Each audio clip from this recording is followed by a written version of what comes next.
इस दुनिया में दो ही चीज़ें हैं जो कि मनुष्य के अंदर दुश्मन की तरह बैठी हुई हैं। पहला तो है अहंकार और दूसरा है सेक्स का विचार, काम उत्तेजना। ये दो ही चीज़ एक ऐसी हैं कि मनुष्य के सबसे बड़े दुश्मन होते हैं ये। और इन दोनों चीज़ों को हटाने के लिए मनुष्य अपने जीवन भर प्रयत्न करता रहता है, कोशिश करता रहता है, लेकिन अंत में क्या होता है कि वो किसी से भी पीछा नहीं छुड़ा पाता, ना तो सेक्स से और ना ही अहंकार से। तो देखो, पहले तो ये देखो कि अहंकार अहंकार क्या है। अहंकार है अपने स्वयं के अंदर बैठी हुई मैं। जो इंसान कहता ना कि मेरा घर, मेरा पैसा, मेरा ये, मेरा वो, ये अहंकार हो गया। जहाँ पर भी मैं आ जाएगी वहाँ अहंकार हो जाता है पैदा। और सेक्स की अगर बात करें तो देखो, सेक्स जो है वो ऐसा नहीं है कि आपके दिल में, प्रत्येक व्यक्ति के दिल में सेक्स के ऊपर एक भावना होती है। व्यक्ति चाहे 60 साल का क्यों ना हो जाए, सेक्स की भावना उसके मन में भी होती है। और यहाँ तक कि बच्चा पैदा होने के बाद 2 साल का हुआ नहीं कि उसके अंदर भी सेक्स की भावना उत्पन्न होने लग जाती है। यानी कि उसके पास में सेक्स मौजूद नहीं है, लेकिन वो शक्ति मौजूद है और वो लिंग की पहचान करना चाहता है, लिंग को जानना चाहता है। तो सेक्स उत्पन्न नहीं हुआ, लेकिन वो भावना उत्पन्न हो चुकी है वहाँ। तो ये जो दो चीज़ें हैं ये व्यक्ति के सबसे बड़े दुश्मन है। पहला है अहंकार और दूसरा है सेक्स का विचार, यानी कि काम उत्तेजना। तो अहंकार को कैसे ख़त्म किया जाए, इसके ऊपर तो मैं आपको बहुत बार काफ़ी कुछ बता चुका हूँ, लेकिन आज मैं आपको सेक्स के बारे में बताता हूँ कि इस काम उत्तेजना को, काम वासना को शरीर में से, इसके विचार को कैसे हटाया जाए। तो पहले तो ये देखो कि हर पुरुष और हर स्त्री, ये मत देखो, ज़्यादातर क्या होता है कि स्त्रियां जो होती हैं वो पुरुष की तरफ आकर्षित होती हैं और पुरुष जो होते हैं वो स्त्रियों के ऊपर आकर्षित होते हैं। तो इस संसार में जितने भी पुरुष हैं और जितनी भी स्त्रियां हैं वो दोनों ही, जैसे कि कहने का मेरा मतलब यह है कि पुरुष जो है वो स्त्री है और स्त्री जो है वो पुरुष है। अब बात ये होती है कि हर पुरुष स्त्री है। कितना स्त्री है? देखो, 100% होता है। 100 में से अगर कोई पुरुष 40% स्त्री है और 60% पुरुष है तो वो पुरुष बन जाता है। लेकिन इसका मतलब ये नहीं है कि उसके अंदर स्त्री नहीं है, स्त्री भी है। 40% उसके अंदर स्त्रियां मौजूद हैं, यानी कि 40% उसमें स्त्री के गुण हैं और 60% उसमें पुरुष के गुण हैं। इस वजह से वो पुरुष बन जाता है। और इसी तरीके से अगर कोई स्त्री है, उसमें 60% स्त्री के गुण हैं और 40% पुरुष के गुण हैं, तो वो पुरुष स्त्री बन जाती है। तो ऐसे ही अगर कोई है कि 51% स्त्री है और 49% पुरुष है, तो वो स्त्री बन जाएगी। लेकिन बात यह है कि उसके जो हाव भाव, उसके जो गुण हैं और उसका जो व्यवहार है वो काफ़ी हद तक पुरुषों से मिलता जुलता होगा। क्यों होगा? क्योंकि वो 51% स्त्री है और 49% पुरुष है। तो उसके अंदर उसका जो व्यवहार होगा वो कैसा होगा कि वो लड़कों के काम काज ज़्यादा करना पसंद करेगी, लड़कों की तरह बोलचाल करेगी, लड़कों की तरह कपड़े पहनेगी, लड़कों की तरह चलेगी। तो ये जो चीज़ें होती हैं वो इस वजह से है क्योंकि वो 49% पुरुष है और 51% स्त्री है। अब आता है कि कोई व्यक्ति है कि वो 50% स्त्री है और 50% पुरुष है, तो वो अलग हो जाता है। यानी कि कहने का मतलब है तो वो भी मनुष्य ही, लेकिन उसमें स्त्री और पुरुष की जो स्थिति है वो स्थिति दोनों बराबर ही है। तो ऐसे लोगों को भी आपने देखा होगा, जानते होंगे आप। तो वो कोई भिन्न नहीं है, वो भी हमारी तरह ही हैं। कोई ज़्यादा भेद नहीं है उनमें, वो भी हमारी तरह ही हैं। बस थोड़ा लिंग का भेद हो जाता है हल्का सा, क्योंकि वो लिंग निर्धारित नहीं कर पाता कि वो पुरुष लिंग बने या स्त्री लिंग बने। तो इस वजह से लिंग, बाकी देखा जाए तो मानसिकता के हिसाब से, शारीरिक तौर पे वो भी वैसे ही होते हैं, आम इंसानों की तरह ही। तो ऐसे लोग अपने आप को कम मत समझें, ऐसे लोग भी दूसरों की तरह आम ही हैं। जब हम अपने आप को अपनी नज़रों में कम समझते हैं तो हम कम ही हो जाते हैं। तो अब हम बात करते हैं कि ये जो सेक्स की भावना है, काम वासना की जो भावना है, इसको ख़त्म कैसे किया जाए अपने दिल के अंदर से। तो देखो, सबसे पहले तो ये जानो कि हर मनुष्य स्त्री भी है और पुरुष भी है। हाँ, थोड़ा ज़्यादा स्त्री है कोई, थोड़ा कम स्त्री है कोई। अब जैसे कि कोई पुरुष जो है वो 51% पुरुष है और 49% स्त्री है, तो क्या होगा कि उस पुरुष के अंदर स्त्रियों वाले गुण ज़्यादा होंगे। स्त्रियों के जैसा बोलचाल, स्त्रियों जैसा शर्माना, स्त्रियों जैसा थोड़ा नाच गाना करना उसको बड़ा पसंद आएगा, क्योंकि उसमें 49% स्त्री बसी हुई है और 51% पुरुष है। वो 1% से ही पुरुष बना है, तो इसलिए उसमें स्त्री वाले गुण ज़्यादा होंगे। तो पहले तो ये देखो लिंग का भेद कि हर मनुष्य ही पुरुष है और हर मनुष्य ही स्त्री है। तो इस तरीके से भी आप अपनी काम वासना को हटा सकते हो।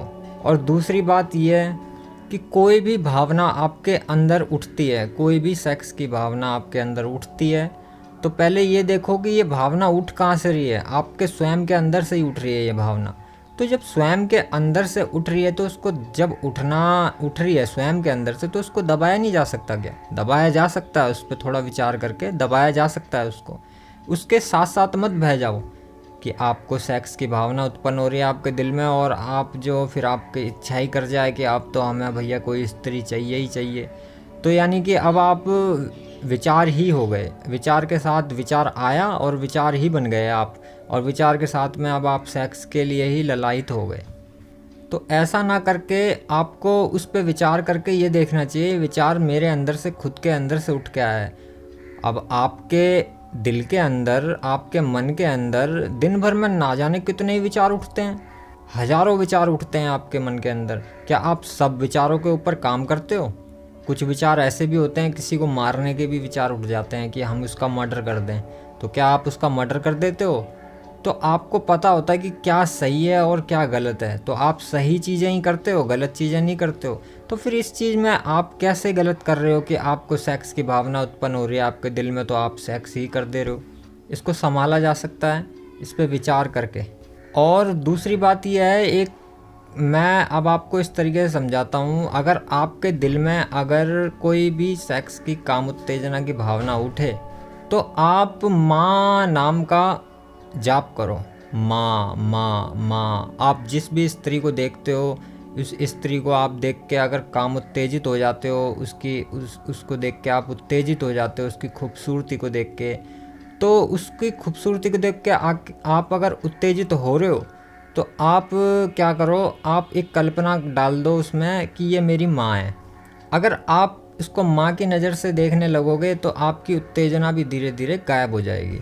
और आप निरंतर ऐसा ही करो, जब भी ऐसा कोई विचार उठे तो आप उसको माँ की नज़र से देखो। मैं ये क्यों कह रहा हूँ कि माँ की नज़र से देखो, क्योंकि माँ शब्द में ही ममता बसी हुई है, माँ शब्द में बहुत दया बसी हुई है। तभी माँ शब्द को, जब कहते हैं ना कि छोटा बच्चा होता है, उसको अगर चोट लग जाए या डर लगता है तो सीधे माँ ही चिल्लाता है। वो क्यों चिल्लाता है माँ? क्योंकि माँ शब्द के पीछे ही इतनी ममता है, इतनी दया है, इतनी करुणा है कि माँ शब्द में ही पूरी बहुत कुछ है। अगर माँ शब्द के ऊपर अगर मैं बोलूँगा तो माँ शब्द ही के बारे में व्याख्या कर पाऊँगा मैं, इसलिए मैं माँ शब्द के बारे में अभी व्याख्या नहीं कर रहा। मैं आपको सेक्स के बारे में बता रहा हूँ कि इस सेक्स की उत्तेजना को, चाहत को कैसे ख़त्म किया जाए। तो आप ये देखो कि ये जो भावना उठ रही है ये मेरे खुद के अंदर से उठती है। तो जब भी कभी ऐसी भावना उठे तो सबसे सिंपल उदाहरण है कि अगर आप लेटे हो, कमरे में लेटे हो या कहीं आप अनजान जगह में हो जहाँ आप अकेले ही हो और आपके मन में एकदम से कोई काम वासना उठ गई, मतलब आपने किसी को देखा नहीं, बिगर देखे ही आपके मन में ऐसी उठ गई, तो उस वक़्त क्या करो, ओम नमः शिवाय का जाप करो। और जाप जब तक निरंतर करते रहो, जब तक वो काम वासना की जो विचार था वो आपका भूल में ना पड़ जाए, तब तक ओम नमः शिवाय का मन में जाप करने लग जाओ। ये भी बहुत फ़ायदेमंद है। और दूसरा उपाय जो है कि अगर कोई स्त्री को देख के आप, या किसी लड़की को देख के, या किसी को भी देख के अगर आपके मन में काम वासना जाग रही है, तो आप क्या करो कि उस लड़की को माँ की नज़र से देखो, उस लड़की को बहन की नज़र से देखो। तो क्या होगा कि आपकी काम वासना उल्ट होने लगेगी, वापस गायब होने लगेगी। और ऐसा एक दो दिन में नहीं हो सकता कि आप सोचो कि एक दिन में ही ऐसा हो जाएगा और एक दिन में ही मैं अपने विचार पे कंट्रोल कर लूँगा। ऐसा करने में आपको सालों भी लग सकते हैं, लेकिन बात यह है कि करना ज़रूरी है, अभ्यास ज़रूरी है। जब जब काम वासना उठे आपके दिल में, तब तब यही धारणा रखो कि ये मेरी माँ है, ये मेरी बहन है। आप धारणा उठे भी ना आपके दिल में, तब भी सड़क पे चलते हुए जितनी भी लड़कियों को देख रहे हो तुम, तो सबको बोले ये मेरी माँ है, ये मेरी बहन है। मन में बोलो अपने आप से। तो इससे क्या होगा कि आप सबको माँ और बहन की नज़र से देखने लगोगे। इससे क्या होगा कि काम वासना दब जाएगी और आपके दिल के अंदर एक करुणा पैदा होगी। तो उसी करुणा की ज़रूरत है व्यक्ति को। देखो, काम वासना से आप अकेले ही परेशान नहीं हो, काम वासना से पूरी की पूरी दुनिया परेशान है। अहंकार को छोड़ दिया जाए तो काम वासना ही एक ऐसी चीज़ है जिससे पूरी दुनिया परेशान है। और देखा जाए तो पहले ऐसा नहीं था, आज से हज़ारों साल पहले ऐसा कुछ भी नहीं था, क्योंकि उस समय लोगों की इतनी ज़्यादा रुचि ही नहीं थी इस चीज़ में। क्यों नहीं थी? क्योंकि लोग बाग अपने काम धंधों में इतना व्यस्त रहते थे कि लोगों को ध्यान ही नहीं जाता था इधर की तरफ कि अरे इधर भी जाना है क्या, ये सेक्स भी होता है क्या, वो उत्तेजना ही नहीं रखते थे। लेकिन आज का ज़माना उल्ट हो चुका है। आज के ज़माने में कोई किसी को बता ही नहीं रहा है कि काम वासना क्या है। पहले के ज़माने में क्या होता था कि काम वासना के बारे में बेशक हम बताते नहीं थे किसी को, लोग जो बताते नहीं थे, लेकिन काम वासना जब बच्चा होता है ना कि घर से ही सीखता है। अगर माँ बाप उसके बीड़ी सिगरेट तंबाकू गुटखा खाते होंगे तो बच्चा भी बीड़ी सिगरेट तंबाकू गुटखा खाएगा। अभी नहीं खाएगा, बड़ा होके खाएगा। तुम्हारे सामने नहीं खाएगा, छुप के खाएगा, और धीरे धीरे वो तुम्हारे सामने भी खाएगा। तो ये क्या करा उसने? कुछ गलत तो नहीं किया। जैसी शिक्षा आपने दी वैसी शिक्षा उसने ले ली। तो ऐसे ही है कि बच्चा क्या देख रहा है कि माँ बाप अपने गुणों को छुपाने की कोशिश तो करते हैं मगर पूर्ण तरह से छुपा नहीं पाते हैं। तो इसी वजह से कि बाप बड़ा उत्तेजित था तो बेटा भी बड़ा उत्तेजित ही बन जाता है। तो ये कोई गलत नहीं है। अब उनके माँ बापों की भी गलती नहीं है, क्योंकि उनके माँ बापों को उनके माँ बापों ने सिखाया होता तो वो सीखते, और उनके माँ बाप के माँ बापों ने उनके माँ बापों को सिखाया होता तो भैया वो सीखते, और ऐसे कर करके करते करते आज आप भी सीखते। लेकिन गलती देखा जाए तो किसकी है? गलती तो किसी की भी नहीं है, गलती समाज की किसी की भी नहीं है गलती। देखो, वक्त परिवर्तन होता रहता है, समय बदलता रहता है, निरंतर बदल रहा है और निरंतर अभी आगे बदलेगा भी। अभी तो बहुत अच्छा वक्त है, लेकिन आगे पता नहीं और कैसा वक्त आ जाए। तो ये जो काम वासना है, इससे ये मत सोचो कि आपकी मुझे ही परेशान कर रही है। काम वासना प्रत्येक व्यक्ति को, इस सृष्टि में जितने भी इस पृथ्वी पे व्यक्ति मौजूद हैं, स्त्रियां मौजूद हैं, वे सबको ही परेशान करती है। लेकिन देखा जाए तो काम वासना कोई इतनी ज़्यादा बड़ी वो नहीं है। काम वासना को भी हराया जा सकता है, क्योंकि काम वासना क्या है? काम वासना खुद का ही एक विचार है जो कि उभर के आ जाता है। तो इसको मिटाया जा सकता है, इस पे काम करके इसको मिटाया जा भी सकता है, और मिटा दोगे, मुझे उम्मीद है मिटाया जा सकता है, मिटा भी दोगे आप।